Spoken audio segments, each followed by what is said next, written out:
नमस्कार, आपका स्वागत है आपके अपने पर्यावरण के क्लास में। हम लोग ये दूसरा क्लास करने वाले हैं पर्यावरण का, जिसके लिए आप लोग बिल्कुल बेसब्री से इंतजार करते हो कि भाई सर एक ऐसा ईवीएस का क्लास चलाइए जिसमें कि सारे क्वेश्चन हो प्रीवियस ईयर के। तो आपके क्लास यही है, जिसमें कि एक क्लास हम ले चुके हैं भाई, उस क्लास को आप जरूर ले लीजिएगा। इसके बाद ये दूसरा नंबर का क्लास है। इसमें पहला क्वेश्चन यह है, मैं 6-7 क्वेश्चन 8 क्वेश्चन जितना भी क्लास 1 घंटे तक में बन सकता है उतना मैं लूँगा, और समय ज़्यादा लग सकता है इस वजह से क्योंकि मैं बहुत ज़्यादा फैक्ट लेके आया हूँ और इससे बाहर आपका नहीं जाने वाला है। आप लोग अंत तक देखना। निम्न में से किस संस्थान का मुख्यालय नैरोबी में स्थित है? किस संस्थान का मुख्यालय नैरोबी में स्थित है? यहाँ पे IUCN है, WWF है, UNEP है और UNFCCC है। इसके बाद दूसरा क्वेश्चन हमने लिया हुआ है, अम्लीय वर्षा के लिए उत्तरदायी गैस कौन सा है? इसमें आपको बताना है। ठीक है, चलिए हम लोग शुरू करते हैं। सबसे पहले हम डिटेल में बात करना शुरू करेंगे। IUCN क्या है? इसका फुल फॉर्म क्या होता है? IUCN का फुल फॉर्म सुन लीजिएगा, international union for conservation of nation. फिर से सॉरी, नेचर, नेशन नहीं भाई, नेचर याद रखना, इसको आप याद कर लेना। IUCN का फुल फॉर्म क्या होगा? International union for conservation of nature. इसका हेडक्वार्टर ग्लैंड में है। इसका हेडक्वार्टर कहाँ पे मेरे भाई? लिख लेना, पूछा जा सकता है। ग्लैंड। ग्लैंड कहाँ पर है? स्विट्जरलैंड। स्विट्जरलैंड का एक शहर है। स्विट्जरलैंड का एक शहर है ग्लैंड, जहाँ पर IUCN का मुख्यालय स्थित है। अच्छा, यह जो IUCN भैया, इसका स्थापना कब हुआ था? IUCN का जो स्थापना हुआ था वो कब हुआ था बता देंगे। 1948 में IUCN का स्थापना हुआ था। 1948 1948 में। यह रेड डाटा बुक, यह इसको एक तरह से कहा जाता है भैया, जो रेड डाटा बुक में जो भी पशु पक्षी हो गए, जो भी हमारे एक तरह से पेड़ पौधे की प्रजातियां होंगी, अगर वो विलुप्त प्राय होते हैं तो वह किसमें हमको जो देखने को मिल जाते हैं? IUCN के रेड डाटा बुक में देखने को मिल जाते हैं। तो इसका कारण याद रखेंगे, IUCN का फुल फॉर्म याद रखेंगे, IUCN का जो हेडक्वार्टर ग्लैंड स्विट्जरलैंड में, इसको याद रखेंगे, और IUCN का स्थापना कब हुआ था? 1948 में। इसे भी आप याद रखेंगे। ठीक है भाई। इसके बाद हम आ जाते हैं दूसरा नंबर, WWF। WWF मतलब कि वर्ल्ड वाइल्ड फंड। क्या नाम इसका भैया? World wild life fund. याद रखना, वर्ल्ड वाइल्ड लाइफ फंड। इसका फुल फॉर्म क्या होता है? World wild life fund. Life fund आपको याद रखना है, वर्ल्ड वाइल्ड लाइफ फंड। अच्छा, इसकी स्थापना कब हुआ था? WWF का स्थापना कब हुआ था अगर आपसे पूछा जाता है तो आप बता देंगे WWF का स्थापना हुआ था 1961 में हुआ था। अच्छा, इसका हेडक्वार्टर कहाँ पे है? अगर हेडक्वार्टर पूछा जाता है WWF का तो आप बता देंगे भैया इसका भी हेडक्वार्टर ग्लैंड में ही है। इसका भी हेडक्वार्टर कहाँ पे है? ग्लैंड में ही है। ग्लैंड किसका शहर है? स्विट्जरलैंड का एक शहर है। तीसरे नंबर पर आ जाता है UNEP। UNEP ही हमारा जो यहाँ पे क्वेश्चन पूछा गया है कि इसका मुख्यालय नैरोबी में स्थित है, तो बता देंगे यूनाइटेड नेशन इन्वायरमेंट प्रोग्राम। भाई इसका कहाँ पे मुख्यालय स्थित है? UNEP का नैरोबी में स्थित है। ये बात याद रखेंगे, जो कि हमसे क्वेश्चन ने पूछा है। इसके बाद आपसे पूछा गया है भैया UNFCCC। अगर आपने पिछला क्लास देखा होगा, UNFCCC के बारे में हमने डिटेल में बताया था। नहीं देखा है तो जरूर से देख लीजिएगा मेरे भाई, यहाँ से क्वेश्चन बनते हैं। हम आपको बता देते हैं इसका हेडक्वार्टर कहाँ पे स्थित है। UNFCCC का तो जर्मनी के वान शहर में स्थित है। कहाँ पर? जर्मनी के वान शहर में स्थित है। जो बच्चा पिछला क्लास देखा होगा वो बता देगा। हम एक बात और आपसे कहना चाहते हैं कि अगर आप पूरा का पूरा फिर से मतलब कि बिल्कुल बेसिक से क्लास देखना चाहते हैं, बेसिक मैं करा रहा हूं लेकिन क्वेश्चन के माध्यम से करा रहा हूं। अगर आप बेसिक से क्लास देखना चाहते हैं कि एक टॉपिक पर 15-20 मिनट में, तो आप प्लेलिस्ट में आ जाइए या फिर इस वीडियो के डिस्क्रिप्शन में आ जाइए। ठीक है भाई, थकना नहीं है। देखिए भाई, इस बार हमको अच्छे नंबर गेन करने हैं, तो सारे क्लासेस जो मैं चला रहा हूँ उसको देखते चलिएगा। अब इसके अलावा कुछ मैं फैक्ट बता रहा हूँ, उसको आप नोट करिएगा। जैसे काराकोरम दर्रा। काराकोरम दर्रा आपसे पूछा जाता है कहाँ पर स्थित है? काराकोरम दर्रा यानी कि जम्मू कश्मीर में कौन कौन से दर्रे स्थित हैं? सीधा सीधा यह जानो। काराकोरम दर्रा, जोजिला दर्रा, पीरपंजाल दर्रा, इसके बाद आपका बनिहाल दर्रा, इसके बाद आपका एक और है बुर्जिल दर्रा। तो याद रखना, इसके लिए मैट्रिक भी बता देता हूँ अभी। काराकोरम दर्रा, बनिहाल दर्रा, बुर्जिल दर्रा, काराकोरम, पीरपंजाल श्रेणी भी है वहीं पर। पीरपंजाल दर्रा हो गया। क्या क्या हमने बताया? काराकोरम दर्रा, बनिहाल दर्रा, बुर्जिल दर्रा और पीरपंजाल दर्रा। एक है जोजिला दर्रा, याद रखना, जोजिला। ये पांचों के पांचों जो दर्रा हैं मेरे भाई, ये कहाँ पर स्थित हैं? आपके जम्मू एंड कश्मीर में स्थित हैं, जो कि आपसे बहुत बार पूछ लिया जाएगा। तो याद रखना, बुर्जिल ने जोक बना दिया पीर का। हमने क्या बताया? बुर्जिल ने, ट्रिक याद कर लीजिए, बुर्जिल ने जोक बना दिया किसका भाई? जोक बना दिया पीर का। पीर मतलब कि बोला जाता है एक तरह से पुजारी होते हैं, तो इस प्रकार से याद रखना पीर। तो बुर्जिल से बुर्जी दर्रा, ने हटा देना, जो मतलब जोजिला दर्रा, बना से बनिहाल दर्रा, दिया से भाई भूल जाना, दिया भी आप साइलेंट करके चलना, पीर से पीरपंजाल दर्रा। एक कहाँ छूट गया भैया, बुर्जिल दर्रा, जोजिला दर्रा, बनिहाल दर्रा, पीरपंजाल दर्रा, और एक कहाँ भैया काराकोरम दर्रा, का से याद कर लेना, काराकोरम दर्रा। इस प्रकार से आप देख लेना कहाँ कहाँ पे कौन से, इस प्रकार याद कर लेंगे। अब हिमाचल प्रदेश में कौन कौन से दर्रे स्थित है भाई, बहुत बार पिछली बार आप अगर उठाकर देखोगे पिछला पेपर कई साल का, यूपी टेट का हो चाहे सुपर टेट का हो, एक क्वेश्चन आपको निश्चित रूप से मिल जाएगा। रोहित बड़े सिप में चाय पीता है, रोहित बड़े सिप में चाय पीता है, नोट करिएगा ट्रिक, रोहित बड़े सिप में चाय पीता है, रोहित बड़े सिप में चाय पीता है, रोहित बड़े सिप में चाय पीता है, रोहित बड़े सिप में चाय पीता है। अगर रोहित बड़े सिप में चाय पीता है तो याद रखना रोहित बड़े सिप में चाय पीता है, या हिमाचल प्रदेश के दर्रे हैं, हिमाचल प्रदेश के दर्रे का ट्रिक देखिएगा, रोहित से रोहतांग दर्रा, बड़े से बाड़ा लाचला दर्रा और सिप से सिपकिला दर्रा। 3 दर्रे याद रखने हैं हिमाचल प्रदेश के, 3 दर्रे, रोहतांग दर्रा, बाड़ा लाचला दर्रा और सिपकिला दर्रा। रोहित बड़े सिप में चाय पीता है, याद कर लेना मेरे भाई, इससे आपको याद हो जाएगा हिमाचल प्रदेश के जितने भी आपके दर्रे हैं। ठीक है भाई, यहाँ से बहुत ज़्यादा पूछे जाते हैं। एक ट्रिक आपको हम और बताते हैं जिससे कि उत्तराखंड के जितने भी आपके दर्रे हैं वो याद हो जाएंगे आपको। हेमा मालिनी यूके गई, याद कर लेना, हेमा मालिनी भाई लिखते चलना, हेमा मालिनी यूके गई, यूके गई भाई, यूनाइटेड किंगडम नहीं, आपका उत्तराखंड है। यूके मतलब उत्तराखंड भाई, हमारे यहाँ भी यूनाइटेड किंगडम है जिसका नाम है उत्तराखंड भाई, किसी यूनाइटेड किंगडम से कम नहीं है। यह अब कहिए कि यूनाइटेड किंगडम जो है उत्तराखंड जैसा है, यह मत कहना कभी उत्तराखंड जो है यूनाइटेड किंगडम जैसा है, नहीं, यूनाइटेड किंगडम जो है उत्तराखंड जैसा है भाई, क्यों अपना बदनामी करा रहे भाई। हेमा मालिनी से याद रखना मेरे भाई, यहाँ पे 3 दर्रे जो हैं उत्तराखंड में स्थित हैं, वो याद हो जाएगा। माँ से माना लाचला दर्रा, माना लाचला दर्रा, और ली से लिपुलेख दर्रा, याद रखना मेरे भाई। इसके बाद नी से नीति दर्रा। इन सब के लिए मैंने ज्योग्राफी में बहुत ही अच्छे से, बहुत ही डिटेल में क्लास बनाया है। अगर आप देखना चाहते हैं ज्योग्राफी की क्लास तो प्लेलिस्ट में जरूर आइएगा, पधारिएगा और देखिएगा। अगर देखते हैं उसको तो आपको सुपर टेट के लिए तैयार होगा, वैसे यहाँ से भी तैयार होगा, अंत तक बने रहना। इसके बाद आप आ जाइए सिक्किम। भाई देखिए, जो दर्रे मिलेंगे ना भारत के ऊपर वाले पहाड़ी इलाके में ही मिलेंगे। 1-2 दर्रा है जो पश्चिमी घाट पे मिलेगा, उसके लिए मैं अलग से वीडियो करा हूं, उसे आप देख लीजिए आकर, ठीक है ना। सिक्किम पर हमें नाज है, सिक्किम में कितने दर्रे हैं याद रखना, सिक्किम पर हमें नाज है, टिक बनाइए, सिक्किम पर हमें नाज है, सिक्किम पर हमें नाज है भाई, हमें नाज है, सिक्किम पर हमें नाज है भाई। ये सारे के सारे ट्रिक अपने द्वारा बनाए गए हैं मेरे भाई, आप नोट कर लेना बस। सिक्किम से सिक्किम याद कर लेना, हमें नाज है तो नाथुला दर्रा और जेलेपला, जैसे जेलेपला दर्रा, नाज है भाई, 2 ही दर्रे हैं, इस वजह से 2 ही ट्रिक बन रहा है। नाथुला दर्रा होंगे बहुत सारे, लेकिन बहुत बार क्या होता है बस 2 ही पूछा जाता है, आपके पेपर में घुमा घुमा के यही पूछता है, नाथुला दर्रा और जोजिला दर्रा भाई। जोजिला दर्रा कि जेलेपला दर्रा, जरा याद करना। जोजिला भी हमने बताया था ना, जो कि जम्मू कश्मीर में स्थित है, तो यहाँ पे जेलेपला दर्रा, याद रखना जेलेपला भाई, जोजिला नहीं, जेलेपला, ठीक है। जेलेपला दर्रा और नाथुला दर्रा कहाँ पे स्थित है, सिक्किम में स्थित है मेरे भाई। अब आ जाता है अरुणाचल प्रदेश में भी कुछ दर्रे स्थित हैं, 3-4 दर्रे स्थित हैं जो आपको याद रखना है, जैसे बोमडिला, यांगयाप और दिफू दर्रा। तो इसको कैसे याद रखेंगे, अरुण ने बो दिया, क्या याद करोगे, अरुण ने बो दिया। जब अरुण ने बो दिया तो अरुण से अरुणाचल प्रदेश हो जाएगा, अरुण ने बो दिया, क्या दिया भैया, बो दिया, याद कर लेना।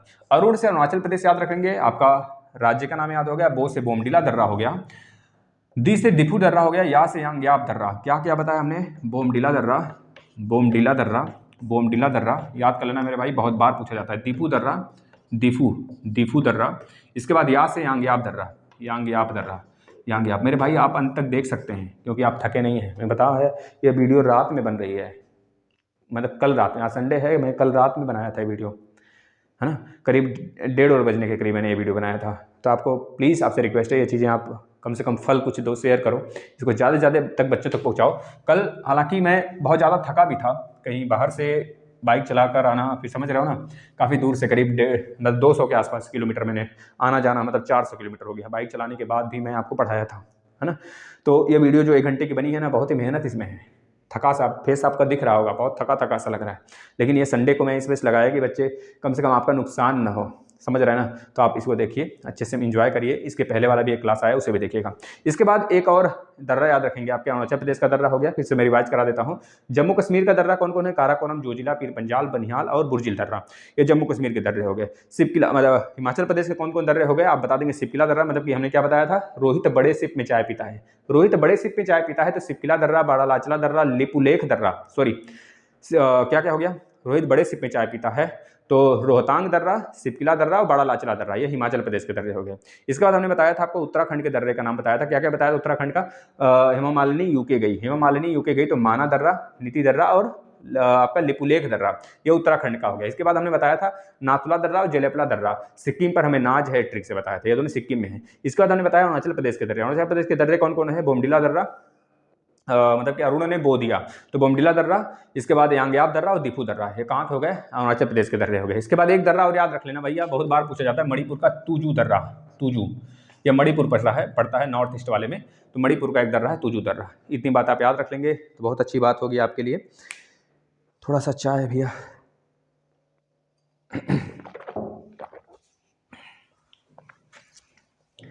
भाई माइंड फ्रेश कर देता ना। अब आज ये अम्लीय वर्षा के लिए, अम्लीय वर्षा के लिए उत्तरदायी गैस कौन कौन से हैं आप याद रखना मेरे भाई। हम आपको बता देते हैं NO2 और SO2, यही दोनों इसके उत्तर होंगे, यानी दोनों इसमें उत्तर राइट होंगे, ठीक है ना। ये प्रश्न आपके एग्जाम का ही है जो मैंने यहाँ पे ले लिया है, आपको ध्यान में रखने हैं। यहाँ पर भी मैं बहुत सारे फैक्ट आपको देने वाला हूँ, जितने चैनल है मैं सब याद करा देने वाला हूँ, जहाँ से एक प्रश्न आपका निश्चित रूप से ज्योग्राफी से बनने वाला है, ठीक है ना।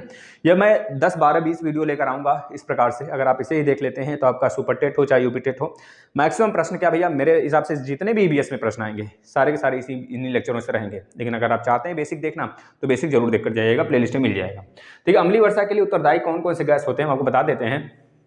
देखिए भाई, जो NO2 होता है, NO2 होता है मेरे भाई, और एक SO2 होता है, इसे कहते हैं नाइट्रोजन डाइऑक्साइड। इसे क्या कहते हैं, क्या कहते हैं, नाइट्रोजन डाइऑक्साइड कहते हैं। याद रखना, कार्बन मोनोऑक्साइड देकर आपको फंसाएगा हमेशा।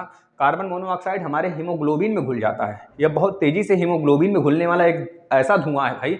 जिस प्रकार से आप देखते हैं कि ठंडी शीत, जब शीत पड़ने लगता है, ठंड आ जाती है, तो हमारे घरों में क्या करते हैं जो लोग होते हैं, है ना, तो अपने खटोले के नीचे अपने, मतलब अब तो हीटर चल चुका है, ब्लोअर जो आता है, तो बहुत ज़्यादा जरूरत नहीं पड़ता है, तो लेकिन पहले क्या होता था, आज भी दादी वगैरह हमारी तो करती हैं ऐसी, तो अपना जो एक आता था बोरसी, जिसे हम लोग कहते हैं बोरसी, मतलब कि जिसमें कि एक मिट्टी का बना होता था इस प्रकार से, या फिर कह लीजिए कि जो लोहे वगैरह तगाड़ी जैसा होता है नुमा, उसमें वो गोहरी सुलगा लेती थी। आज भी होता है, बहुत सारे गांव में करते हैं लोग, जिनको नहीं पता होता है खटोले के नीचे रख लेते हैं और सारे दरवाजे बंद कर देते हैं। उनके घर भी ऐसे होते थे पहले के लोग का, कि मिट्टी का घर होता था, उसमें सिंक बहुत कम होते थे, सिंकेज बहुत कम होते थे, जिससे धुआं आर पार नहीं जा पाता था, तो धुआं का पूरा रूम में गूंज जाता था और बाद में पता चलता था सुबह हुआ बुढ़ा गायब, है ना। तो इस प्रकार से चीजें होती थी। क्या होता था, धुएं में जो अधजला धुआं होता है उसमें कार्बन मोनोऑक्साइड पाए जाते हैं। कार्बन मोनोऑक्साइड धुएं में जो पाए जाते हैं मेरे भाई ना, वो हमारे, मतलब जो हमारा हीमोग्लोबिन होता है उसमें बहुत तेजी से घुलते हैं। वो ऑक्सीजन को लेना भूल जाता है, उसके बजाय वो क्या लेने लगता है, कार्बन मोनोऑक्साइड लेने लगता है,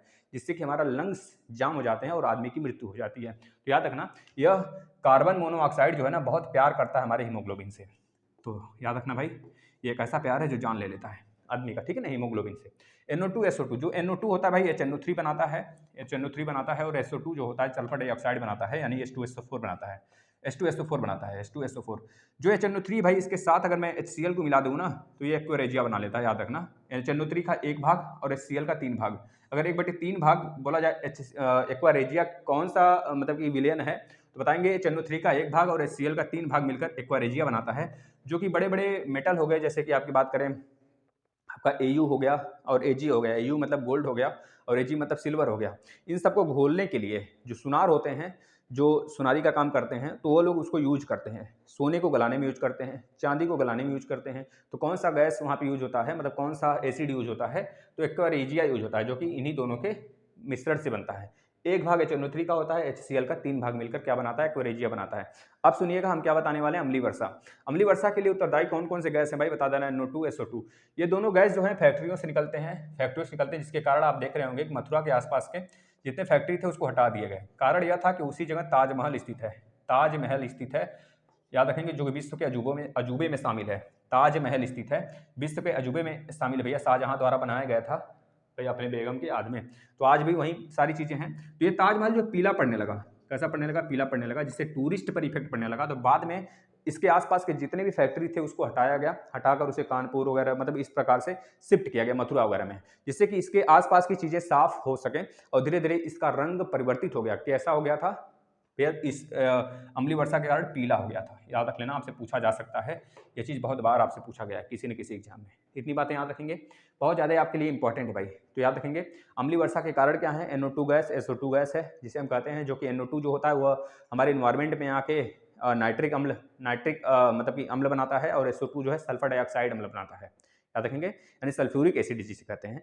सल्फर डाइऑक्साइड का मतलब होता है सल्फ्यूरिक एसिड, इसे नाइट्रिक एसिड कहते हैं HNO3 को। याद रखेंगे, नाइट्रिक एसिड होता है जो कि हमारे इमारत को नुकसान पहुंचाते हैं, जितने भी इमारत होते हैं, मॉन्यूमेंट्स होते हैं, उनको नुकसान पहुंचाया जाता है। भैया एक चीज़ और याद रखना, आर्टिकल नंबर 50, आर्टिकल नंबर 50 जो है ना, हमारे इमारतों के संरक्षण के लिए एक आर्टिकल है, जो कि आर्टिकल नंबर 50 है, जो कि DPSP में आता है। यह बात आप याद रखेंगे। इमारतों का कुष्ठ रोग भी कहा जाता है भाई, इन दोनों गैसों को ना, मतलब इन दोनों गैसों को क्या कहा जाता है, इमारतों का कुष्ठ रोग भी कहा जाता है। बिल्कुल आपने सही कहा, ठीक भाई, बताना इतनी बातें सही हैं। तो एसिड रेन का जिम्मेदार कौन कौन से गैस हैं, NO2 SO2। ये किसके एग्जाम मतलब इसके सही आंसर क्या हो जाएंगे, दोनों हो जाएंगे। तो NO2 और SO2 दोनों हो जाएंगे। यहाँ पे आल की जगह शायद लिखा था बोथ, है ना, B और C, तो हमने आल लिख दिया है, इसके लिए कन्फ्यूजन नहीं होना है आपको। अब देखना भाई 1983 में मैं आपको बता देता हूँ, 1983 में घटना घटा था 1983 में, जिसमें कि आपके ताजमहल और एक आपका और कौन सा मॉन्यूमेंट था, आगरा का किला। आगरा का किला और ताजमहल को एक तरह से विश्व हेरिटेज में शामिल किया गया था। याद रख लेना 1983 को, है ना, सबसे पहले ताजमहल और आपके आगरा के किले को, इसको कब किस में शामिल किया गया था, विश्व मतलब कि वर्ल्ड हेरिटेज में, हेरिटेज साइट में शामिल किया गया था। अब यहाँ पर जो हम फैक्ट देने वाले हैं आपके चैनल के बारे में बताने वाले हैं, तो चैनल फटाफट नोट करना। 8 degree channel, 8 degree channel, 9 degree channel, 10 degree channel, 38 degree parallel line, यानी कि चैनल का मतलब ये समझ लें भाई, एक लाइन है जो कि अक्षांशी लाइन है, जो कि दो भूभागों को अलग करती है, या फिर अलग क्या करते हैं, भूभाग इनसे अलग होते हैं, ये कह लीजिए। ये तो अपनी जगह ही बनी हुई है, एक काल्पनिक रेखा है। इसके विषय पर मैंने वर्ल्ड ज्योग्राफी में वीडियो सारा बनाया है, आप देख लेंगे। 38 डिग्री लाइन, 49 डिग्री लाइन, मतलब इसे हम कहते हैं 49 डिग्री। देखिए 8 डिग्री जो लाइन है भाई, ये हमारे भारत और कह लीजिए कि हमारे भारत के भाई मतलब कि हमारे भारत का जो एक क्या कहते हैं, कौन सा है भाई शहर है भाई, वह शहर नहीं, द्वीप है, जिसे हम क्या कहते हैं, मिनिकॉय द्वीप कहते हैं। भारत का मिनिकॉय द्वीप, जो कि लक्षद्वीप का एक द्वीप है ना, मिनिकॉय द्वीप और मालदीव के बीच में यह एक तरह से 8 डिग्री लाइन गया है। भारत का मिनिकॉय द्वीप म से शुरू होता है, मालदीव एक देश है ना, यह भी म से शुरू होता है, तो म सेम है, और 8 में ऊपर 0 नीचे 0, यह भी सेम है। इस प्रकार से याद रख लेना, कभी कंफ्यूजन नहीं होगा। 8 डिग्री जो लाइन है ना, मिनिकॉय भारत के, और भारत का एक द्वीप है मिनिकॉय, और मालदीव के बीच में स्थित है, याद रखना भाई। इसके बाद मैं बात कर लेता हूँ 9 डिग्री जो लाइन है। 9 डिग्री लाइन कहाँ पे स्थित है भाई, देखो ऐसे स्थित है, मिनिकॉय, देखना पहले 8 डिग्री लाइन आया, फिर 9 डिग्री लाइन आएगा, फिर 10 डिग्री लाइन आएगा। तो जो 8 डिग्री लाइन है भाई, इसके ऊपर मिनिकॉय है, नीचे मालदीव है, ठीक है। इसके ऊपर जब जाओगे तो यहाँ मिलेगा कावारत्ती, क्या मिलेगा, कावारत्ती। जो कावारत्ती भाई लक्षद्वीप का कैपिटल है, कावारत्ती एक द्वीप है जो कि लक्षद्वीप का कैपिटल है। तो कावारत्ती और मिनिकॉय के बीच में 9 डिग्री लाइन है। इसके ऊपर गया तो भैया यहाँ पर मिला अंडमान निकोबार, अंडमान निकोबार का, अंडमान और निकोबार, इन दोनों के बीच में एक मतलब चैनल है जिसका नाम है 10 डिग्री चैनल। इसे हम पूरी तरीके से याद कर ले तो अंडमान में भी और निकोबार में भी कई सारे द्वीप हैं। तो याद रखना, छोटा अंडमान और कार निकोबार, छोटा अंडमान और कार निकोबार के बीच में यह चैनल स्थित है, जिसका नाम है 10 डिग्री लाइन। ये 38 डिग्री लाइन भैया, ये कोरिया के बीच में स्थित है, दक्षिणी कोरिया और नॉर्थ कोरिया और दक्षिणी कोरिया यानी साउथ कोरिया, इन दोनों के बीच में स्थित है 38 पैरेलल लाइन। जो 49 डिग्री लाइन भाई, इसके विषय में बहुत बार पूछा जाता है। 49 डिग्री लाइन जो है कनाडा और यूएसए के बीच में स्थित है, कनाडा और यूएसए अमेरिका के बीच में स्थित है भाई। इसे कहा जाता है दुनिया का सबसे ज्यादा शांति प्रिय बॉर्डर। 49 अक्षांशीय लाइन को कहा जाता है, यानी कि लैटिट्यूड है, मतलब कि ये सारे के सारे लैटिट्यूड हैं, जिसे हिंदी में कह देंगे हम लोग अक्षांशीय लाइन है। इसे सबसे शांति प्रिय लाइन कहा जाता है, जो कि इसके आसपास में जितने भी मतलब कनाडा और यूएसए का बॉर्डर है, वहाँ पे कभी भी हमको मतलब कि लड़ाई झगड़ा कभी देखने को नहीं मिलता है। ये बात आप याद रख लें, यहाँ से बहुत सारे प्रश्न बनते हैं। इसके बाद मैं आपको और कुछ बता देता हूँ, जैसे कि हम पाक स्टेट की बात कर लें। पाक स्टेट जो है भारत और श्रीलंका के बीच में स्थित है। याद कर लेना, पाक स्टेट कहाँ पे स्थित है, पाक जलडमरू मध्य जिसे कहते हैं, वह आपके तमिलनाडु, अगर मुख्य रूप से देखें तमिलनाडु और श्रीलंका के बीच में स्थित है। और फैक्ट में जाओगे तो वहाँ पर डंकन पासेस वगैरह हैं, है ना, और राम सेतु है, तो ये चीज़ें उस पर आती हैं। डिटेल में और ज़्यादा डिटेल में पढ़ना है तो मैंने ज्योग्राफी का लेक्चर लिया हुआ है, सारा कंप्लीट है ये सब, आप वहाँ पे देख लेंगे, प्लेलिस्ट में आ जाइए, मिल जाएगा। इसके बाद मैं बात कर लेता हूँ भैया, आपका एक ग्रैंड चैनल है जिसे ग्रैंड चैनल के नाम से जानते हैं, ये आपका सुमात्रा द्वीप अंडमान सॉरी ये आपका इसका भैया जो आपका कौन सा है, सुमात्रा द्वीप इंडोनेशिया का द्वीप है। इंडोनेशिया एक देश है आपके साउथ एशिया का एक देश है जिसका नाम है साउथ ईस्ट एशिया का, कह लीजिए साउथ ईस्ट का एक देश है जिसका नाम है इंडोनेशिया है भैया। इंडोनेशिया का जो कैपिटल है जकार्ता है, अब तो कलीमंतर हो गया है, जो कि उसका जकार्ता जो द्वीप है वह डूबने लगा था पानी में, तो उसको हटा दिया है, कलीमंतर इसका नया कैपिटल हो गया है, तो याद कर लेंगे। तो याद रखेंगे भाई, जो सुमात्रा द्वीप है इंडोनेशिया का और भारत का निकोबार द्वीप है, इन दोनों के बीच में ग्रैंड चैनल है, ग्रैंड चैनल के नाम से इन दोनों अलग होते हैं। इसके बाद भैया पाक स्टेट हमने बता दिया, याद रखेंगे, ये चीज़ें आपके सामने आ गई, आप नोट करना चाहें इसको नोट करिए, फिर हम लोग आगे चलते हैं, नेक्स्ट क्वेश्चन की तरफ चलते हैं, ठीक है ना, नोट करिए फटाफट। देखना भाई, ये दोनों प्रश्न आपके लिए बहुत ही जानदार, मतलब बहुत एक अच्छे रूप से मैं इसमें बहुत ही ज़्यादा फैक्ट आपको बताने वाला हूँ, आप लोग अंत तक जुड़े रहना। और पहली बात है कि आप जो पिछला वाला दोनों क्वेश्चन देखें ना, उसको बहुत अच्छे से रिवाइज करिए, जिस प्रकार से मैं आपको बताते चल रहा हूँ ना, उस प्रकार से चलते चलिए। जितने क्वेश्चन मैं बताते चल रहा हूँ आप खुद से अपने से एक बार रन करिए उसको। चलिए इस क्वेश्चन में देखते हैं, ग्रीन मफलर का उपयोग कौन से प्रदूषण कम करने में होता है। और अगला प्रश्न पूछा गया है, निम्न में से कौन सा रोग नाइट्रेट की अधिकता से हो रहा है। तो ये चीज़ें हम देखने वाले हैं। अब हम आपको बता दें, मैं आज ही मतलब कि ये वीडियो संडे को चल रहा है, लेकिन मैंने कल जब हम कल आए थे वहाँ से, मतलब कि एक तरह से पूर्वांचल एक्सप्रेस से, तो लखनऊ वाला पूर्वांचल एक्सप्रेस है, आपने देखा होगा, लखनऊ जाने वाला आजमगढ़ प्लस इधर आपका चीज़ें पूर्वांचल एक्सप्रेस है, तो उसके चारों तरफ आप देखेंगे कि बहुत हरियाली है, पेड़ पौधे बहुत ज़्यादा लगाए गए हैं। क्यों ऐसा हुआ है? देखिए, जो रेलवे प्लेटफॉर्म है और हाईवे उसके चारों तरफ आप देखेंगे कि भैया बहुत प्रकार के इस प्रकार से पेड़ पौधे हरियाली के रूप में ऐसे लगे रहते हैं। इसका कारण क्या है? आप देखते होंगे कि हमारे बनारस में भी अगर देखेंगे, इलाहाबाद में भी देखेंगे, तो जो नए प्रकार से रोड बने हैं, तो रोड तो बीच में है, लेकिन उसके चारों तरफ आप देखेंगे कि इस प्रकार के पेड़ पौधे हरियाली के रूप में लगाए गए हैं। इसका कारण क्या है बताइए जरा, इसका कारण क्या है? कौन सोच सकता है? सोचिए जरा। देखिए भाई, ग्रीन मफलर का मतलब हमेशा केजरीवाल नहीं समझते हैं, क्योंकि वो भी मफलर पहनते हैं महाशय, तो उनको हम नहीं थोपते हैं भाई ऐसा नहीं बोलते हैं, ठीक है। तो ग्रीन मफलर का उपयोग कौन से प्रदूषण कम करने के लिए होता है? पहले याद रखना, ध्वनि प्रदूषण के लिए होता है। क्यों? देखिए, जो पेड़ पौधे होते हैं जो ध्वनि को, जो वहाँ के निवासी, मतलब जो वहाँ के एक तरह स्थानीय लोग होते हैं, जो आसपास इलाके में रहते हैं, जहाँ से रेलवे लाइन, हाईवेज ये सब गुजरते हैं, तो उनको बहुत ज़्यादा परेशानियां होती हैं उस प्रदूषण से, उनके कान के पर्दे और बहुत ज़्यादा उनके जीवन यापन पे बहुत ज़्यादा डिस्टर्बेंस होता है, जिसको कम करने के लिए सरकार मतलब एक तरह से पहल निकाला था, ग्रीन मफलर के नाम से हम लोग जानते हैं ध्वनि प्रदूषण को। तो याद रखना, ग्रीन मफलर के नाम से हम लोग किसको जानते हैं? ध्वनि प्रदूषण को जानते हैं। अभी इसके आगे आने वाला जो एक आपका क्वेश्चन होगा इन दोनों के बाद, उसमें हम दुनिया भर का जितना भी आपके कॉलेज के टाइप के जितने भी आपके पर्यावरण से रिलेटेड दिवस है उसको मैं कंप्लीट कराने वाला हूँ, ठीक है भाई। चलिए, इस प्रकार से आपने देख लिया, यह अगर अच्छी बात है ना। नहीं भाई, केजरीवाल की तरफ मत जाओ, ये चीज़ें अलग से चली जाएंगी। अब हम यहाँ पर कुछ फैक्ट बताते हैं आपको। देखिए भाई, भोपाल गैस त्रासदी किसको पता है? भोपाल गैस त्रासदी कब हुआ था, पहले ये बता दीजिए भाई। भोपाल गैस त्रासदी कब हुआ था? अगर आपसे पूछा गया है, बहुत बार पूछा गया है, यूपी टेट का पेपर उठाएंगे तो उसमें आपके कहीं न कहीं शिफ्टों में दिख ही जाएगा। तो दिसंबर 1984, याद रखना, दिसंबर 1984 को भोपाल गैस त्रासदी हुआ था। याद रखेंगे भाई, यह किस गैस का रिसाव यहाँ पे देखने को मिला था भोपाल में? तो बताएंगे मिथाइल आइसोसाइनेट,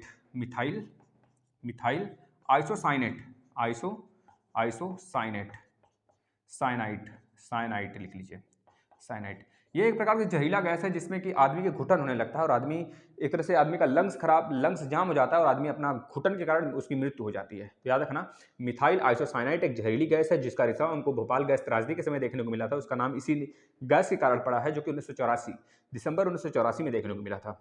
इसके बाद मैं एक क्वेश्चन और करूँ आपसे, परावैंगनिक किरणें जब हमारे पृथ्वी पर आती हैं तो किस प्रकार का कैंसर करती हैं?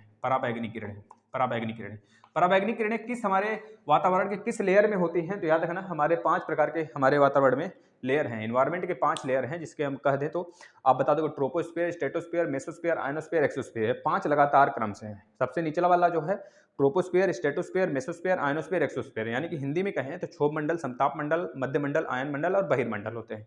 जो निचला वाला मंडल होता है सबसे, वह मात्र करीब 10 किलोमीटर तक होता है, और जो दूसरा वाला होता है 50 किलोमीटर तक होता है, जो तीसरा वाला होता है 80 किलोमीटर होता है।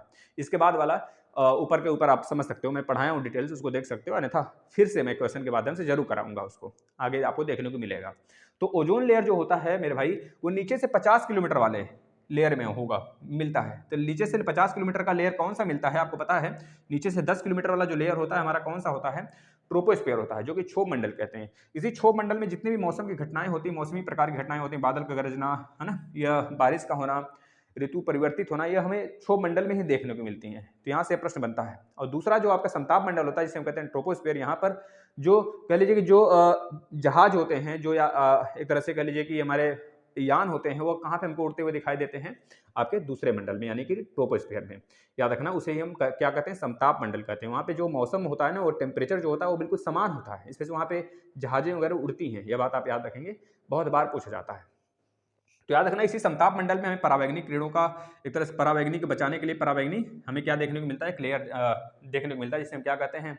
एक लेयर देखने को मिलता है, जिससे कि परावैंगनिक किरणें नीचे नहीं आ पाए, सूर्य के प्रकाश नीचे नहीं आ पाती हैं। तो याद रखना भाई, ये हमने पिछले वीडियो में भी इसका डिस्कस करा था, जो बच्चे देखे होंगे वो बहुत अच्छे से जानते हैं भैया, है ना। कुछ कहना है तो बताओ भाई। हाँ, तो वही परावैंगनिक किरणें मतलब ओजोन परत होता है भाई, मतलब यह परावैंगनिक किरणों को जो रोकता है ना, वो ओजोन परत होता है। जो कि जो परावैंगनिक किरणें होती हैं, अल्ट्रावायलेट रेज एक तरह से कह लीजिए भाई, उसमें बहुत प्रकार की किरणें होती हैं, परावैंगनी ही नहीं होती हैं, अल्ट्रावायलेट बहुत प्रकार की किरणें होती हैं, जो कि कुछ हमारे लिए लाभदायक भी होती है, कुछ हानिकारक भी होती हैं। जिसमें कि परावैंगनिक है जो हमारे सेहत के लिए बहुत हानिकारक है। अगर वो नीचे आ जाए ना, जमीन पे आ जाए, तो हर मनुष्य को क्या हो जाएगा? त्वचा कैंसर होने लगेगा, त्वचा कैंसर की संभावनाएं बढ़ने लगेंगी, त्वचा कैंसर की संभावनाएं बढ़ने लगेंगी, आदमी के स्किन पर व्हाइट व्हाइट होने लगेगा, और आदमी बिल्कुल गलने लगेगा भाई इस चीज से। याद रखना है, समताप मंडल में होता है। अच्छा बताना, ओजोन की सांद्रता यानी ओजोन की परत को नापने की इकाई क्या है? हमने पिछले वीडियो में भी बताया था, इसमें मैं बता रहा हूँ डॉप्सन। याद रखना, क्या है? डॉप्सन है। डॉप्सन से बच्चे कंफ्यूज होते हैं, डॉप्सन, डॉप्सन, याद रखना डॉप्सन। एक और है भाई, एक और है जिसका नाम क्या है? जो ध्वनि प्रदूषण यानी कि ध्वनि की तीव्रता की इकाई के मापन को कहते हैं, जिससे एक मिनट डॉप्सन होता है, और एक क्या होता है? ध्वनि की तीव्रता के मापन की इकाई को क्या कहते हैं भैया? बताना जरा, देखो दिमाग से स्किप हो रहा है। डॉप्सन, डॉप्सन, डॉप्सन, डॉप्सन भाई क्या है? एक बताना जरा। डॉप्सन तो सही है, डॉप्सन तो परावैंगनिक वाले के लिए है। और बताना जरा भाई, देखिए ध्वनि के लिए ध्वनि की तीव्रता, ध्वनि की तीव्रता मापन इकाई क्या है? ध्वनि की तीव्रता भाई क्या नाम इसका? बताना जरा, ध्वनि की तीव्रता किससे मापा जाता है? डॉप्सन भाई याद करना, अभी मैं बताता हूँ अगर याद आएगा तो। आ जाओ दूसरे प्रश्न पे तब तक। निम्न में से कौन सा नाइट्रेट के अधिकता से होता है? किसका, कौन सा रोग है जो नाइट्रेट की अधिकता से हमको देखने को मिलता है? बताना जरा भाई, बताना, अभी याद आता है हम बताते हैं, ठीक है ना, कोई दिक्कत नहीं है। इंटेंसिटी किससे मेजर करते हैं? साउंड इंटेंसिटी यानी कि ध्वनि की तीव्रता किससे मापा जाता है? भैया बहुत ही नॉमिनल यार, कैसे दिमाग से स्किप हो गया यार। चलो कोई बात नहीं, अभी हम देख लेते हैं इसको। भाई पिछली वीडियो में बताया था, है ना, तो बुरा ना मानना, अभी होली आने को बाकी है, ठीक है भाई। निम्न में से कौन सा रोग नाइट्रेट की अधिकता से होता है? बताना, इटाई रोग होता है कि मिनी माता होता है कि ब्लू बेबी सिंड्रोम होता है? तो याद रखना, मैं बताते चलता हूँ एक एक करके आपको। इटाई जो रोग होता है मेरे भाई, इटाई जो रोग होता है ना, इटाई जो रोग होता है ना, इटाई जो रोग होता है मेरे भाई, ये किसके माध्यम, मतलब किससे होता है? तो याद रखना, जो इटाई रोग होता है ये कैडमियम के कारण होता है, कैडमियम की अधिकता के कारण होता है इटाई रोग, कैडमियम, CD याद रख लेना। इसके बाद आपका आ गया मिनी माता, मिनी माता, मिनी माता, मिनी माता। जो मिनी माता रोग है मेरे भाई, ये किसके कारण होता है? Hg यानी मरकरी, जिसे हम कहते हैं पारा या फिर मरकरी, मरकरी भाई याद रखना, मरकरी या फिर पारा की कमी से मतलब कारण होता है, अधिकता से होता है मिनीमाता रोग, जिसे हम कहते हैं Hg। Hg का जो भाई एक एटॉमिक नंबर होता है वो 80 होता है। याद रखना, 80 के पहले आता है आपका Au आता है। Au का जो मतलब गोल्ड, Au मतलब गोल्ड होता है। Au का जो एटॉमिक नंबर होता है 79 होता है, याद कर लेना। इसके ऊपर, जस्ट इसके ऊपर आ जाता है, और साड़ी में देखेंगे तो 47, 47 जो होता है मेरे भाई वो सिल्वर का होता है। किसका होता है? 47 किसका होता है? सिल्वर, मतलब Ag का होता है, Ag होता है। इसके बाद मेरे भाई कॉपर है, कॉपर याद कर लेना, कॉपर का 29 होता है शायद, शायद नहीं भाई, मैं कन्फर्म हूँ, कॉपर जिंक, क्योंकि हमें तो 80 तक ऐसे ही रटे हुए हैं। और उसके बाद बहुत सारे, जैसे आयोडीन का याद कर सकते हो, 53 होता है, आयोडीन का याद कर सकते हैं। बहुत सारी चीज़ें हैं, क्लोरीन, फ्लोरीन, आयोडीन, ये सब हेलोजन के ग्रुप हैं, इसको आप याद कर सकते हैं। और आपके हीलियम हो गया, नियान हो गया, आर्गन हो गया, जिनान हो गया, रेडान हो गया, आपके जीरो समूह के तत्व हैं, जिसको आपको याद करना है। जो आपका सल्फर, मतलब कि आपका जो S1 ब्लॉक है पीरियोडिक टेबल में, उसमें 13 एलिमेंट होते हैं, याद कर लेना है आपको। जो आपका F ब्लॉक है, एस ब्लॉक में तो 13 एलिमेंट होते हैं, F ब्लॉक में 28 एलिमेंट होते हैं, डी ब्लॉक में मेरे भाई 40 एलिमेंट हो गए, और बचे हुए 32 एलिमेंट हो गए पूरे आवर साड़ी में। हमारे 118 एलिमेंट होते हैं, 118 में से हमने बता दिया सब, बचे 32 एलिमेंट, वो किस में होते हैं फिर भाई, SPD पी में होते हैं, याद कर लेना, ठीक है ना। और पी ब्लॉक एक ऐसा ब्लॉक है मेरे भाई जिसमें कि आपके मेटल, नॉन मेटल और आपके मेटोलाइड सारे के सारे उपस्थित हैं, ये बातें आपको याद रखना है। इसका उत्तर क्या हो जाएगा, blue baby syndrome. Blue baby syndrome जो होता है मेरे भाई, ये नाइट्रेट की वजह से होता है, याद रख लेना, जो कि आपके उत्तर में यह दिया है, इसका हो जाएगा आंसर सी। आप लोग छाप लीजिए, हम लोग अगले प्रश्न की तरफ आ जाते हैं जो आपके लिए बहुत ज़्यादा इंपॉर्टेंट रखने वाला है, फटाफट छापिए। अब इस प्रश्न से आप जो है काफ़ी ज़्यादा चीज़ें सीखने वाले हैं, यहाँ से जितने भी पर्यावरण दिवस हैं हम आपको बताने वाले हैं, आप लोग अंत तक देखेंगे, ठीक है भाई। अंत तक देखने का मतलब बार बार मैं क्यों बोल रहा हूँ भैया, क्यों बीच में आप छोड़ देते हो।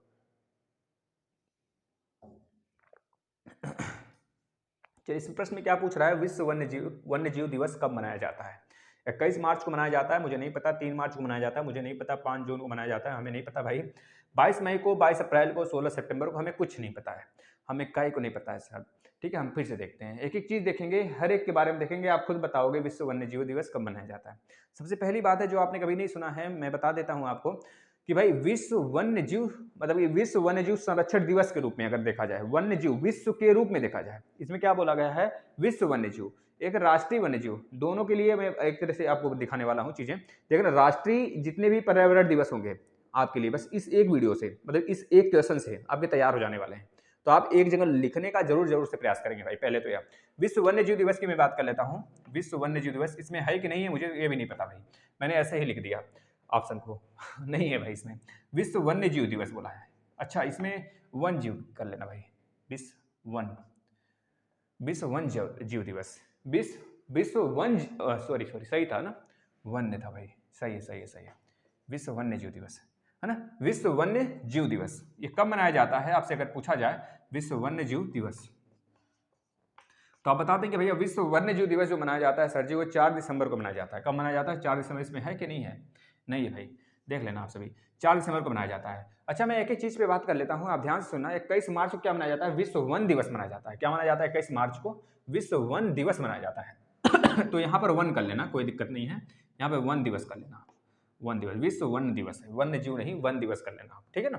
तो विश्व वन दिवस जो होता है 21 मार्च को क्या मनाया जाता है, 21 मार्च को बताना जरा क्या मनाया जाता है, 21 मार्च को क्या मनाया जाता है, 22 मार्च को अच्छा बताना क्या मनाया जाता है, 22 मार्च को क्या मनाया जाता है मेरे भाई, बताना जरा, आप रिवाइज करते रहो। 22 मार्च को क्या मनाया जाता है, अच्छा 23 मार्च को बताना क्या मनाया जाता है, 23 मार्च को बताइए क्या मनाया जाता है। तो पहले इन सबको देखते हैं। 21 मार्च को जो मनाया जाता है विश्व वन दिवस मनाया जाता है, दोनों में फर्क है, विश्व वन्य जीव दिवस और विश्व वन दिवस, विश्व वन दिवस याद रखना भाई, वन दिवस, जो ये वन्य है ये वन है, वन्य मतलब कि वन्य जीव दिवस मतलब वन में रहने वाले जीव जंतुओं की बात यहाँ पे की जाती है, और यहाँ पे वन की बात की जाती है, वन के संरक्षण की बात की जाती है, ये चीज याद रखना, दोनों में यही डिफरेंट है।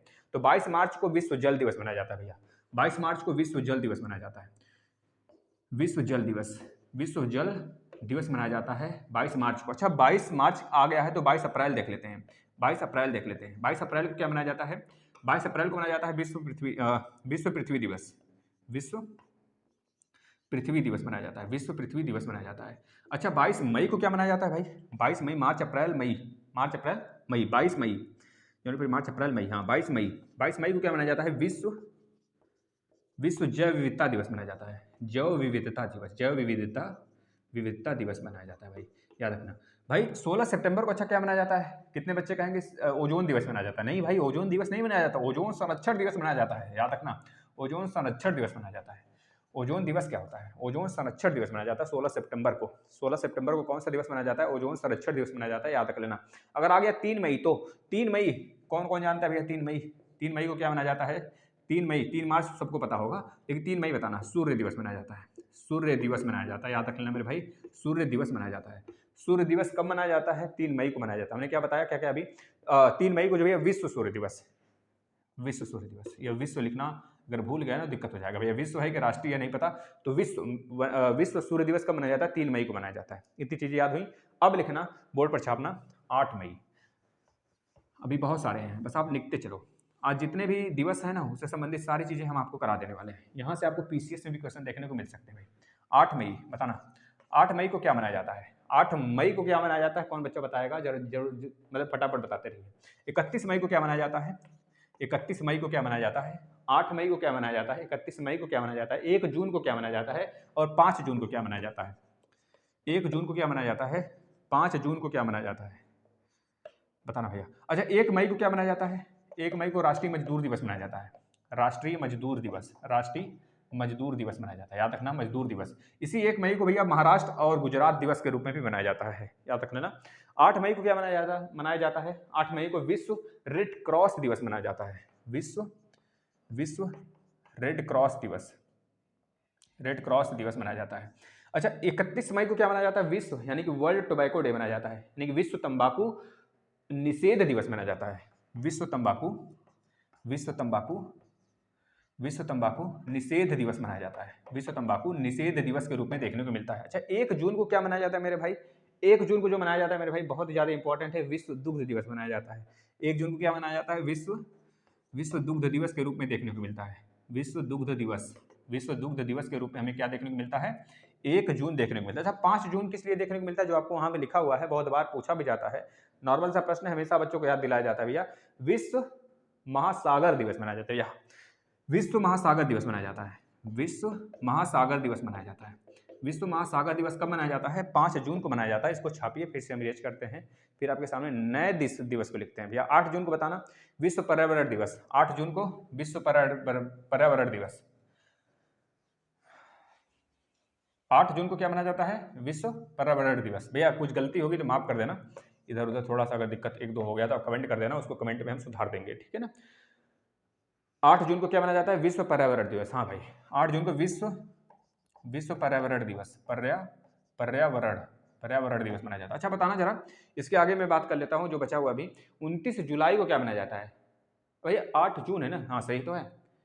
29 जुलाई को अच्छा क्या मनाया जाता है बताना, 29 जुलाई को क्या मनाया जाता है, 29 जुलाई को क्या मनाया जाता है मेरे भाई, ये बहुत बार पूछा जाता है। अच्छा मैं बता दूं 29 दिसंबर को क्या मनाया जाता है, 29 दिसंबर को बताना जरा क्या मनाया जाता है। ये सब के सब जितने प्रश्न सब पर्यावरण से रिलेटेड हैं, आपको कहीं ना कहीं सारे प्रश्न देखने को मिलेंगे। अच्छा बताना 16 अक्टूबर को क्या मनाया जाता है, 16 सितंबर को तो ओजोन दिवस, विश्व ओजोन दिवस मनाया जाता है। अच्छा 16 अक्टूबर को क्या मनाया जाता है, 16 अक्टूबर को, जब 16 अक्टूबर आ ही गया है मेरे भाई तो बताना 5 अक्टूबर को क्या मनाया जाता है, 5 अक्टूबर को क्या मनाया जाता है।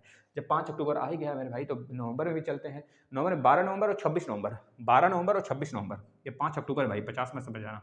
12 नवंबर और 26 नवंबर को क्या मनाया जाता है, बस दिवस सारे के सारे खत्म हो गए, इससे बाहर नहीं पूछेंगे। अच्छा 29 जुलाई को क्या मनाया जाता है, जो हमने छापा हुआ है यहाँ पर, 29 जुलाई को विश्व टाइगर दिवस मनाया जाता है मेरे भाई, टाइगर संरक्षण दिवस। मतलब कि उसके मतलब कि जो आपके बचाव उनकी संख्या कम होती चली जा रही है तो इस वजह से उनको मनाया जाने लगा विश्व टाइगर दिवस, विश्व टाइगर दिवस, विश्व टाइगर। जब हमारे यहाँ डॉल्फिन कम होने लगे तो 5 अक्टूबर को हम लोग क्या मनाने लगे, गंगेटिक डॉल्फिन भारत का एक तरह से जलीय जीव है, जो यह 5 अक्टूबर को जो डॉल्फिन दिवस मनाया जाना शुरू हुआ था, सबसे पहले बिहार में शुरू हुआ था। उसको देखा जो है कि पहले हमारे केंद्रीय लेवल 15 तारीख को मनाया जाता था, 15 अक्टूबर को मनाया जाता था विश्व मतलब कि राष्ट्रीय डॉल्फिन दिवस। लेकिन बाद में जब बिहार ने 5 अक्टूबर को मनाया जाना शुरू किया था इससे पहले, तो फिर पूरे अपने भारत स्तर पर मतलब राष्ट्रीय स्तर पर देखा जाने लगा, 5 अक्टूबर को मनाया जाने लगा। तो 5 अक्टूबर याद रखना विश्व मतलब राष्ट्रीय डॉल्फिन दिवस, राष्ट्रीय डॉल्फिन डे, डॉल्फिन दिवस ऐसे याद कर लेना भाई। इसके बाद 29 दिसंबर को क्या मनाया जाता है, 29 जुलाई को बता देंगे विश्व टाइगर दिवस होता है। 29 दिसंबर को क्या मनाया जाता है, कौन बताएगा भैया, 29 दिसंबर, 29 जुलाई हो गया ना भाई, 29 दिसंबर, हाँ भाई सही तो है। 29 दिसंबर बताना कब मनाया जाता है, 29 दिसंबर के लिए भाई क्या मनाया जाता है 29 दिसंबर को, देखो दिमाग से स्किप कर गया, इसको बताना जरा तो सर्च कर लेना। 29 दिसंबर, 16 अक्टूबर को भैया सबको पता है कि भाई ओजोन दिवस, क्या मनाया जाता है, विश्व खाद्य दिवस। हाँ भाई विश्व खाद्य दिवस मनाया जाता है, विश्व खाद्य दिवस मनाया जाता है, विश्व खाद्य दिवस के रूप में देखने को मिलता है। अच्छा 12 नवंबर को क्या देखने को मिलता है, 26 नवंबर को क्या देखने को मिलता है, 12 नवंबर को क्या देखने को मिलता है बता देंगे, 12 नवंबर को राष्ट्रीय पक्षी दिवस देखने को मिलता है, मोस्ट इंपॉर्टेंट डाल के लिख लेना। अच्छा गौरैया दिवस याद कर लेना भाई, 20 जुलाई गौरैया दिवस के रूप में देखने को मिलता है। 12 नवंबर विश्व पक्षी दिवस, विश्व पक्षी दिवस के रूप में देखने को मिलता है भाई, याद रख लेना। 12 नवंबर को विश्व पक्षी दिवस के रूप में देखने को मिलता है। अच्छा 26 नवंबर को क्या देखने को मिलता है भैया, विश्व पर्यावरण दिवस देखने को मिलता है, 26 नवंबर विश्व पर्यावरण दिवस भैया, ठीक है ना, बताना चला। अच्छा भैया 29 दिसंबर को जो है ना, एक चीज याद रख लेना, वर्ल्ड हर्ट डे, मतलब कि हृदय दिवस के रूप में मनाया जाता है भैया, ये देख लेना। ये सारी की सारी चीजें आप नोट करिए फटाफट। फिर इसके बाद हम आगे चलते हैं, थोड़ा सा चलिए नोट करिए, नोट करना बहुत ज़्यादा जरूरी है भाई, नोट नहीं करोगे तो कैसे आप जानोगे, नोट करिए इसको। देखते हैं मेरे भाई दोनों अगला प्रश्न, इसके बाद एक प्रश्न और लेंगे और मैं पूरी तरीके से थक चुका हूँ, लेकिन कोई बात नहीं, जब तक चलता रहेगा सांस जब तक चल रहेगा तब तक तो मेहनत तो करना ही है भाई, किसी को क्या ही फर्क पड़ने वाला इससे, बस मेहनत करते रहो जो आप जानते हो। निम्न में से कौन जैविक घटक नहीं है, यह बातें होनी चाहिए। निम्न में से कौन जैविक घटक नहीं है पूछा जा रहा है आपसे, तो देखना जरा सा, जो प्रकार के हमारे यहाँ घटक होते हैं, घटक कितने प्रकार के होते हैं, घटक की बात करें 2 प्रकार के होते हैं। एक बायोटिक होता है, बायोटिक होता है मेरे भाई, एक होता है अबायोटिक। क्या होता है? अबायोटिक। अबायोटिक होता है, जो बायोटिक होता है उसे कहते हैं हम लोग सजीव घटक। क्या कहते हैं इसे, किस रूप में और जानते हैं हम लोग, इसे जैविक घटक कहते हैं। क्या कहते हैं? जैविक घटक कहते हैं। बायोटिक का मतलब होता है जैविक घटक, जैविक घटक होता है, और अबायोटिक का मतलब होता है अजैविक घटक, अजैविक घटक। मेरे भाई देखना, अगर आपके आसपास देखेंगे तो 2 प्रकार से चीजें दिखती हैं। एक तो आपके आसपास मनुष्य, जीव जंतु, पादप, ये सब दिखाई देंगे। एक तो आपके आसपास ईंट पत्थर बालू पानी हवा बतास ये सब दिखेगा। सूर्य की किरणें, सूर्य तो दिखेगा ही दिखेगा, सूर्य की किरणें, रात में चांद की रोशनी, तो इस प्रकार से चीजें दिखने को मिलेगी। तो आप अपने आसपास की चीजों से यह आपने तय किया कि कुछ ऐसी चीज हमारे आसपास है जो कि सांस लेकर जिंदा रहते हैं और प्राकृतिक द्वारा ही निर्मित हुए, जैसे हम, आप, कुत्ते, बिल्ली, जानवर, ये सब क्या हैं? पेड़ पौधे, ये सब मनुष्य द्वारा नहीं बनाए गए हैं, ये सब सांस लेते हैं, यानी कि भगवान द्वारा बनाया गया। भगवान कब बुला गया? जैसे मैं ही आज खड़ा हूँ आपके सामने, पता चला कल से आया ही नहीं, भगवान को प्यारे हो गया, तो भाई कभी भी हो सकता हूँ भगवान के प्यारे, इस वजह से इज्जत से शेयर कर देना, ठीक है भाई। कम से कम आज मेरी बात मान लो, कल रहूँ न रहूँ, आज तो कम से कम मान लो मेरी बात, प्यार से कहता हूँ भाई, मान लो, शेयर कर दो दबा के। तो याद रखना जैविक घटक, जैविक घटक का मतलब वह ऐसे जीव जंतु इसमें आ जाते हैं, पादप आ जाते हैं, जीव जगत आ जाता है, अब घटक और घटक आ जाते हैं, मतलब सूक्ष्म जीव जंतु आ जाए जो सांस लेते हैं, उसे हम कहते हैं जैविक घटक। अब जो सांस लेते ही नहीं है मेरे भाई, उसे कहते हैं हम लोग क्या? निर्जीव। निर्जीव प्राणी इसमें आते हैं, इसमें सजीव प्राणी आते हैं, याद रखना इसमें निर्जीव आते हैं। निर्जीव का मतलब जैसे पहाड़ हो गया, तालाब हो गया, हवा हो गया, मृदा हो गया, तो इस प्रकार से लिख लीजिए फटाफट। इसमें सजीव जीव जंतु आते हैं जैविक घटक में, जैसे कि हम हो गए, मतलब कि मानव हो गया, मानव हो गया, जीव जंतु हो गया भाई। मानव का मतलब जीव, मानव भी जीव जंतु में आता है, तो सीधे लिख लेना जीव जंतु, जीव जंतु। मानव भी एक प्रकार का जीव है, जीव जंतु। पादप हो गया, है ना, कवक हो गया, लिखते चलना भाई, पादप हो गया, कवक हो गया, ये सारी चीज़ें हो गई। और अगर मैं बात कर लेता हूँ, और इसमें क्या आ जाएगा बताना, अपघटक हो गए, सूक्ष्म जीव हो गए, लिख लीजिए, अपघटक हो गया, अपघटक हो गया, सूक्ष्म जीव हो गया, सूक्ष्म जीव हो गया, सूक्ष्म जीव हो गया। तो ये सारे के सारे क्या होते हैं? विटेकर ने 5 प्रकार के जीवों को वर्गीकरण किया था ना, बताना कब किया था, इसके बारे में बताना। 1969 को किया था क्या, या 1869 को किया था? मैं आपको 2 ऑप्शन दे दिया, 1869, 1969, 1769, 1769 कि 1861, ये 4 ऑप्शन में आप बताइए कि विटेकर ने, है ना, जो जीवों को बांटा था, कितने क्रम में बांटा था और कब बांटा था, ठीक है भाई। अजैविक घटक, अजैविक घटक में क्या क्या आ जाते हैं? हवा आ जाता है, हवा, जल, हवा जल, मृदा, पहाड़, पहाड़, तालाब, तालाब, तालाब आ गया, समुद्र आ गया, समुद्र, ये सारी चीजें दिया रहेगा आपको। समुद्र हो गया, हवा हो गया, जल हो गया, मृदा हो गया, पहाड़ हो गया, तालाब हो गया, सूर्य हो गया, सूर्य, है ना, ये सारी की सारी चीजें अजैविक घटक हैं, जिसे कहते हैं अबायोटिक घटक। तो बताइए निम्न में से कौन सी जैविक घटक नहीं है? जैविक घटक नहीं है भैया, जैविक घटक हमारा जैविक घटक कौन सा नहीं भैया? अपघटक नहीं है, अपघटक जैविक घटक नहीं है, याद रखना। जैविक घटक है कि जैविक घटक नहीं है भैया? प्रश्न में क्या पूछा है भैया, बताना कौन सी जैविक घटक? भैया ये तो अजैविक घटक हो गए, वायु हो गया, मृदा हो गया, जल हो गया, ये सब के सब क्या है? अजैविक घटक है ना। तो यहाँ पे लिखना चाहिए था अजैविक घटक कौन सा नहीं है, अजैविक घटक कौन सा नहीं है। अजैविक घटक केवल अपघटक नहीं है, अपघटक किस प्रकार का घटक है? केवल और केवल जैविक घटक है अपघटक, ठीक है ना। तो इस प्रश्न को सही कर लेना, इसे बना लेना भैया प्रश्न, निम्न में से कौन सा घटक जैविक घटक नहीं, अजैविक घटक नहीं है, ठीक है ना। कौन सा घटक अजैविक घटक नहीं है? तो अजैविक घटक कौन सा नहीं भैया? वायु अजैविक है, मृदा अजैविक है, इसमें भी सांस लेने की चीजें नहीं होती, लेकिन प्रकृति द्वारा निर्मित होता है। जल भी प्रकृति द्वारा निर्मित होता है, लेकिन सांस नहीं लेता है। अपघटक जो होता है भैया, जिसमें कि सूक्ष्म जीव जंतु कवक वगैरह आ जाते हैं, जो कि हमारे यहाँ क्या करते हैं, अपमार्जक चीजों को, जो सड़े गले पदार्थ होते हैं उसको खा के सपाचट करते हैं। अब आ जाते हैं एक बहुत ही तंदुरुस्त प्रश्न के ऊपर, जो शायद ही कोई बच्चा इसका प्रश्न का उत्तर दे पाए। अगर दे लेता भाई, समझ लो भैया सुपर टेट के लिए उसकी 1 सीट फिक्स है। बताना भैया, निम्न में से किसका संबंध सतत विकास से है? नियतिवादी का है कि नवनियतिवादी का है कि संभववादी का है? कि नन ऑफ दीज, नियतिवादी पहले सारे सबका मतलब समझ लेते हैं। भाई सस्टेनेबल डेवलपमेंट आपने सुना होगा। सस्टेनेबल डेवलपमेंट का मतलब होता है पर्यावरण को ध्यान में रखकर किया गया विकास, है ना। Sustainable development, sustainable development, development सब सस्टेनेबल डेवलपमेंट मतलब पर्यावरण को ध्यान में रखकर किया गया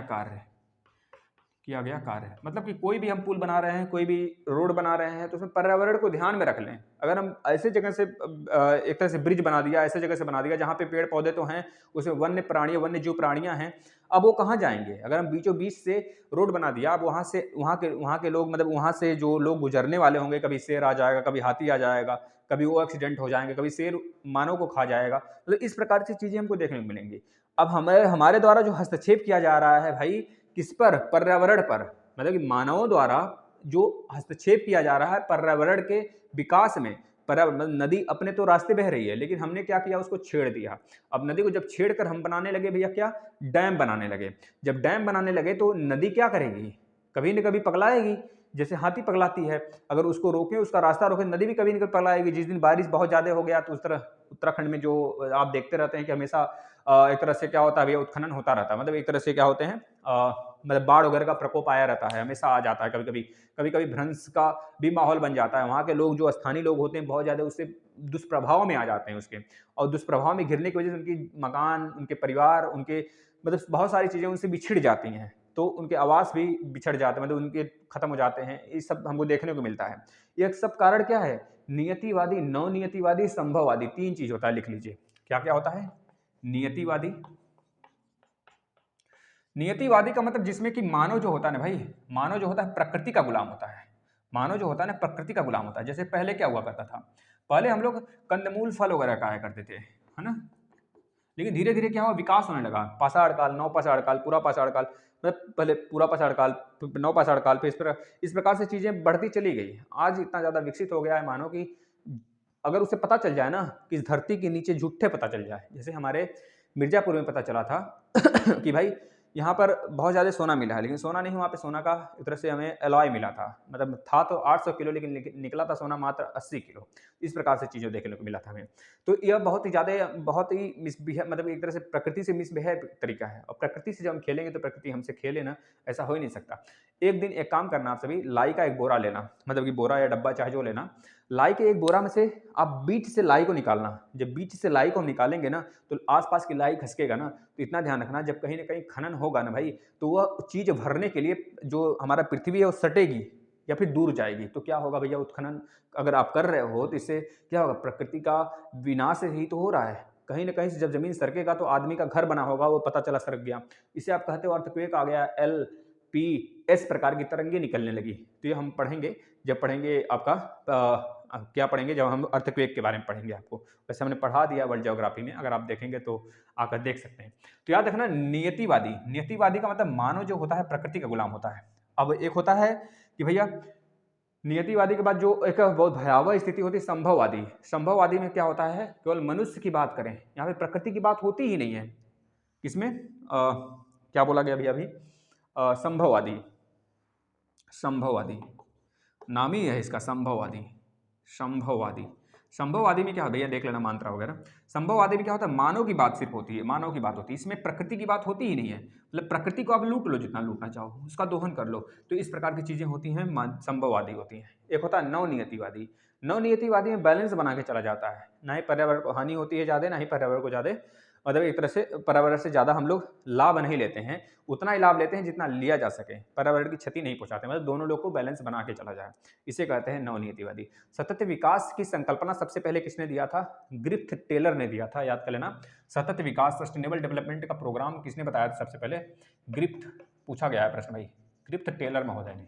ग्रिफ्थ टेलर महोदय ने इसका एक तरह से मतलब कि सबसे पहले बात किया था। ग्रिफ्थ टेलर भाई, GRIFTH, हाँ, ग्रिफ्थ टेलर द्वारा दिया गया था। अच्छा, इसे क्या कहते हैं, इसे कहते हैं स्टॉप एंड गो, मतलब रुको और पर्यावरण को लेकर जाओ। यानी रुको और पर्यावरण को लेकर जाओ, stop and go. Stop and go इसे कहते हैं, स्टॉप एंड गो भाई, इसका क्या है, थीम एक प्रकार से समझ लीजिए। Stop and go, stop and go क्या है बता देना, रुको और पर्यावरण को लेके जाओ। एक लास्ट प्रश्न हम लोग करते हैं, फिर इसके बाद हम लोग आगे चलेंगे। अच्छा, एक दो चीजें और बता दो। मानव ने समूह में रहना कब से प्रारंभ किया था, या फिर समूह में जब रहना आदमी प्रारंभ किया था तो उसे क्या कहते हैं, उसे पशुपालन काल कहते हैं। जब आदमी समूह में रहने लगा तो उसे कौन सा काल कहते हैं, पशुपालन काल कहते हैं। यानी सर्वप्रथम जब पर्यावरण में हस्तक्षेप किस काल में शुरू हो गया, अगर आपसे पूछा जाए, जिस समय कृषि शुरू हुआ, यानी कृषि काल को हम कहते हैं कि सर्वप्रथम पर्यावरण में हस्तक्षेप मानव का होना शुरू हो गया था। यानी कि जीवन यापन के काल उसे कहा जाता है, या फिर कृषि काल कहा जाता है। ठीक है ना। अब आ जाते हैं एक और लास्ट प्रश्न कि कल कराएं, बताना जरा। अब इसको छापिए थोड़ा सा, मैं समय देख लेता हूं कितना हो रहा है, फिर इसके बाद हम आगे आ जाते हैं ना। चलिए भाई, जाते जाते एक मजेदार क्वेश्चन आपके सामने हम प्रस्तुत करते हैं, जिसका नाम है भैया, इकोलॉजी का सर्वप्रथम प्रयोग किसने किया था।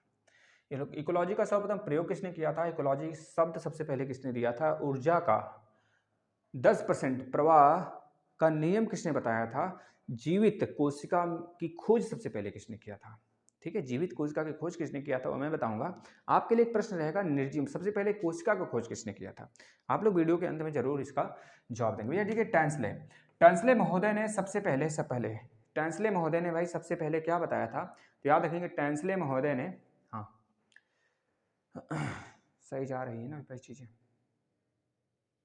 सही नहीं जाता है तो दिक्कत होता है। अच्छा बताओ, इकोलॉजी का सबसे पहले प्रयोग किसने किया था, इकोलॉजी शब्द का सबसे पहले प्रयोग किसने किया था। इकोलॉजी का सबसे पहले प्रयोग तो अर्नेस्ट ने किया था, है ना, अर्नेस्ट हाइकल ने किया था। ठीक है ना भाई। हाँ, इकोलॉजी शब्द का सबसे पहले प्रयोग किसने किया था, आप याद रखना, इकोलॉजी शब्द का सबसे पहले प्रयोग किसने किया था भाई, अर्नेस्ट हाइकल ने किया था। लेकिन अगर मैं बात करूं भैया कि आप बताओ लिंडेमान ने क्या किया था, लिंडेमान ने 10% ऊर्जा के प्रवाह को बताया था। इसको मैं नेक्स्ट वीडियो में आपको समझा दूंगा। 10% ऊर्जा का प्रवाह क्या होता है, जो हमारा पिरामिड बनता है ना भाई, इस प्रकार से बनता है, पिरामिड बनता है इस प्रकार से बनता है, जिसमें कि यहाँ पर पादप जीव जंतु होते हैं, जो कि ऊर्जा लेते हैं किससे, सूर्य से लेते हैं, सन से ऊर्जा लेते हैं।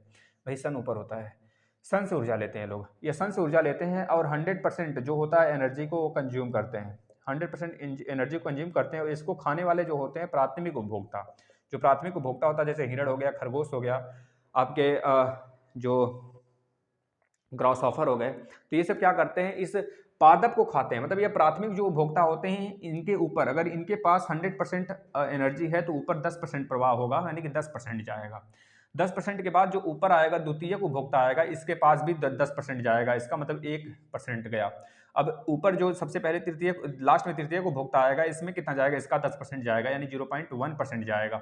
तो इस प्रकार से आप देख रहे हैं कि जो ऊर्जा का प्रवाह का नियम हो रहा है, 10% ही हो पा रहा है अपने ऊपर वाले पे, यानी कि तृतीय उपभोक्ता तक जाते जाते ऊर्जा का जो लेवल होगा काफी ज्यादा घट जाता है। ऊर्जा के 10% प्रवाह का नियम किसने दिया था, तो बता देंगे, ये लिंडेमान ने दिया था। किसने दिया था भैया, लिंडेमान ने दिया था, ऊर्जा का 10% प्रवाह। लेकिन इकोलॉजी का सबसे पहले शब्द किसने दिया था, अर्नेस्ट हैकल ने दिया था। लेकिन इकोसिस्टम का, पारिस्थितिकी तंत्र का सबसे पहले प्रयोग किसने किया था, हैकल नाम के साइंटिस्ट ने किया था, याद रखना, हैकल। इसमें नहीं क्या सही तो भाई, हमने गलत लिख दिया क्या, कहीं कुछ गलत हो गया क्या, बताना भैया। टैंसले ने किया था ना, थोड़ा कंफ्यूजन, हाँ हाँ भाई, टैंसले यहाँ पे लिख लेना। जो इको सिस्टम का मतलब कि आपके पारिस्थितिकी तंत्र का जो सबसे पहले मतलब बताया था, किसने बताया था, आपका टैंसले ने बताया था भैया, ये चीज़ याद रखना। ठीक है, टैंसले ने बताया था इकोलॉजी सिस्टम का, और हैकल ने यूज किया था सबसे पहले शब्द, है ना, इकोसिस्टम, याद रखना। और जो आपके यहाँ पर लिवन हॉक दिख रहे हैं भैया, जीवित कोशिका का सबसे पहले प्रयोग किए थे लिवन हॉक ने। किसका प्रयोग किया था भैया, जीवित कोशिका का। जीवित कोशिका का जो सबसे पहले प्रयोग किए थे वो लिवन हॉक ने किया था भाई। आज के लिए बहुत करते हैं मेरे भाई, आज थकावट हो गया काफ़ी ज़्यादा। चलिए, ये चीज़ें आप शेयर करना ज़्यादा से ज़्यादा, और मेहनत अगर अच्छी लगी हो तो शेयर जरूर करना, आना नेक्स्ट वीडियो में। इसके बाद हम लोग जितने भी क्लासेस लाएंगे इस प्रकार से ना, आपके लिए बहुत ज़्यादा लाभप्रद होने वाला है। चाहे यूपी टेट का पेपर लगे, चाहे सुपर टेट का लगे, या फिर किसी अन्य राज्य का भी अगर टेट का पेपर है तो इसको देखकर आप जा सकते हैं। अगर शुरू से वीडियो आपको एक एक टॉपिक पे देखना है तो प्लेलिस्ट में आ जाइए, यूपी टेट का सेक्शन हमने बना रखा है, उसमें चले जाइएगा। उसमें जब जाएंगे तो आपको वर्ल्ड ज्योग्राफी के वीडियो दिखेंगे, इंडियन ज्योग्राफी भी दिखेगा, एक अलग से ईवीएस का भी लेक्चर दिखेगा। इन तीनों को आप देख जाइए। आप कहीं से भी कोई भी सामाजिक अध्ययन में, ना ज्योग्राफी से रिलेटेड और ना ही आप ईवीएस से रिलेटेड प्रश्न तो नहीं गलत करने वाले हैं। अभी बहुत जल्द ही हम हिस्ट्री का भी क्लासेस स्टार्ट करेंगे। धन्यवाद।